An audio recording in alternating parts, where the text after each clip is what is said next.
Medina সাল ৫ হিজরি। কুরাইশ ও ইহুদি মিত্ররা বিশাল এক জোট তৈরি করল। তাদের উদ্দেশ্য মদিনা আক্রমণ করে ইসলাম ধ্বংস করা।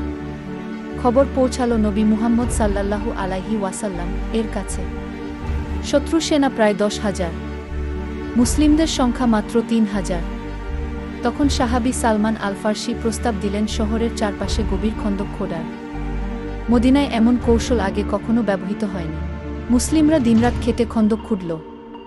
শত্রুরা মদিনার চারদিকে এসে দাঁড়াল, কিন্তু খন্দকের কারণে তারা প্রবেশ করতে পারল না। কয়েকবার আক্রমণের চেষ্টা করলেও ব্যর্থ হল। দিন দিন তারা হতাশ হতে লাগল। ঝড় বৃষ্টি, ঠান্ডা আর খাদ্যের অভাবে সেনারা ভেঙে পড়তে শুরু করল। অবশেষে শত্রু জোট পরাজিত হয়ে ফিরে গেল। মুসলিমরা বিজয়ী হল, একটিও বড় যুদ্ধ ছাড়াই। খন্দক যুদ্ধ প্রমাণ করেছিল, বিশ্বাস আর বুদ্ধিমত্তা থাকলে ছোট শক্তিও বড় শত্রুকে হারাতে পারে।